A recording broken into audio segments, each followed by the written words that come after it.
Mary had a little man. We believe that all men are created equal. To the magnificent mosaic that is America. From radio beacon to radio beacon. I have a dream today. Change has come to America. Believe me. Help is on the way. Knock, knock. Who's there? It's a figment of your imagination. Randi Rhodes Show.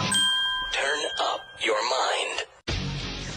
Now, much of the focus is going to be on these 4 states: Ohio, Virginia, Mississippi, and Kentucky. In Ohio, a state constitutional amendment called Amendment 1 is on the ballot. It would enshrine a legal right to an abortion in Ohio.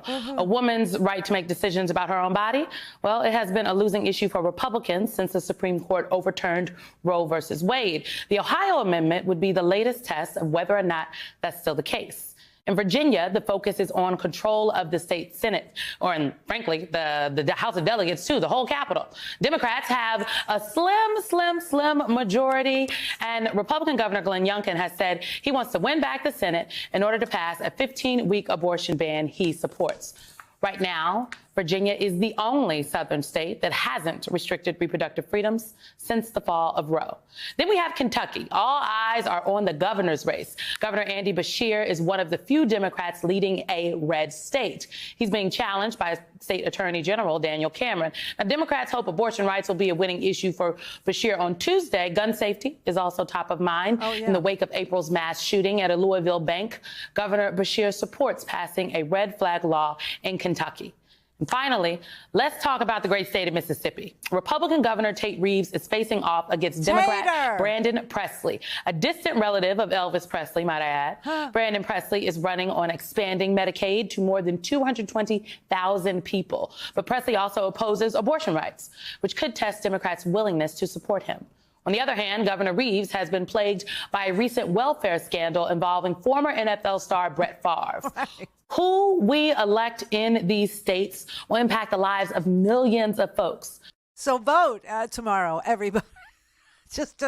I honestly didn't know that Tater was facing off in Mississippi against a second cousin of Elvis.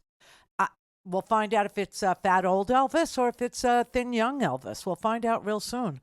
But Tater is on the ballot. Virginia, I don't know what it is about Virginia, but you have these off-year elections.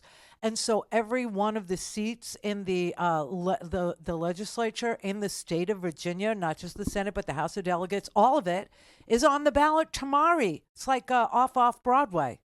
You know what I mean? It's like, not ready for primetime players. So that is what you do. That's how you do in Virginia. So that'll be fun to watch. Every single seat, every single one. 140 seats up for grabs tomorrow. Then you got, these really bad polls. You got these like really disgusting polls. Now, before I tell you what they say, I got to tell you, polls are never right, especially not now, a year out. And it is a year out. OK, November 5th, 2024 is the presidential election. It's not an off year election. It's not a, once in a life. It's like the determining factor in what will we become. It is. It's the big one. And I know every election is the big one, but next year will be the big one. It will decide whether or not, I'm guessing, we'll have any more elections is pretty much what's on the ballot. But the polls that were wrong, and this is what I wanted to tell you before I tell you what the polls say. The polls were wrong in 2022. As you know, they predicted a massive red wave. Big, huge red wave, like so humongous. Didn't happen. Okay? It just, the House went to the Republicans in the midterm election by 4 freaking seats, and the Senate is still in Democratic control, under Democratic control. Barely, but it is. So there's some, there's your red wave. Okay? So that said, the presidential polls for 2020, they were also, kind of suspect. They did not get it exactly right. They did not predict Biden to be the next president of the United States, okay? They just didn't. And he is, and that's legit, okay? And perhaps he's too legit to quit, but he is obviously going to be on the ballot a year from now. And so when you look at the polls close to the election and they were wrong, looking at them a year out, Okay, so, but should we be concerned about what these polls look like? Well, I say yeah. I do. I don't think you can ignore what these polls are showing, because they're showing things like not one single human being under 30 will vote for Joe Biden. I mean, that's kind of what it's like. Not one single person under 30 thinks the economy is doing well. Now, here's the facts of where we are. Whether you feel it, you don't feel it, you want to feel it more, you want to feel it less, you want to numb yourself to it, or, you know, you kind of want to heighten the sensation. I don't know what your gig is. I don't know what you like. But I will tell you this. 4% unemployment, something like that. Like, 40-year lows, quarter after quarter after quarter after quarter after quarter, and GDP, 4.9% growth, and you don't feel it. You think he's hurting you. I don't know what it's going to take. Honestly, don't. He's forgiving student loans left and right. He's doing it on his own. He's figuring out ways to help, people who are shouldering an enormous amount of debt for doing the right thing, for doing only what they were told to do, and that's get the best education that they could get, right? So he's out there trying very hard to help people. I'm not sure what this is about. Not sure. But it ain't good. This looks really dire. This looks really terrible. This looks like really freaking scary, because this looks like Trump. And the man is on a witness stand today in a case where he has already been found liable for committing fraud. And you know what's really interesting is as he's sitting there screaming at the judge, like berating the judge and telling him this is your fault. You know, you adjudicated me guilty and you don't even know me. You don't even know me. This isn't a case of, hey, we're friends, so I, cut you some slack.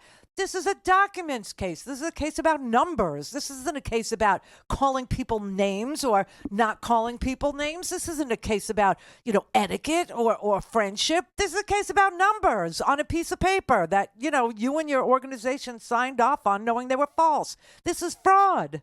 Okay. It's like amazing. And people are forgetting that, Weisselberg, his chief financial officer, he had to go to Rikers. Remember this? That was a criminal thing. That was a criminal rap, and he was found guilty. He pled, okay? He pled, and he went to Rikers. That's not civil. That's criminal. So what? And both his, listen, this is the thing where he's sitting there berating the judge and doing exactly what, a gag order should be in place to stop, but it's not. The gag order that's in place to shut him down doesn't shut him down. You understand? But what it does is it was against the staff, Judge Engoron's staff, which Trump's lawyers went after. Trump went after the clerk to this judge. And so the gag order says, do not berate her.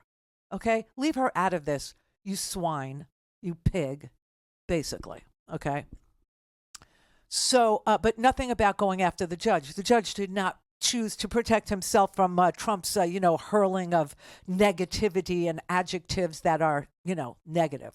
No, he didn't. He said, just at first he was trying to say, your answers are not responsive to the question. What is wrong with you, sir? Why can't you just? And then finally he realized, you know what? Let him just go. Let him just dig his own grave. Let him talk. Let him talk. So Trump was screaming and yelling for an hour about this judge, and you don't know me, and how could you? The reason why the decision was already made that the Trump organization is liable for fraud is because Trump's lawyers, his own lawyers, and the attorney general both went to the court and said to the court, we want summary judgment, which means we want the judge to decide. We want a bench trial. And the judge said, fine, if that's what you want. Nobody objects. Okay, no jury, will have a bench trial. Now he's sitting there actually trashing, I don't know. Does he know? Did he ask his lawyers to do it on purpose so that he could then scream like this? I don't know. Don't have time to listen to the live show? Want to hear more on your schedule? Go to randyrhodes.com and buy a stinking podcast.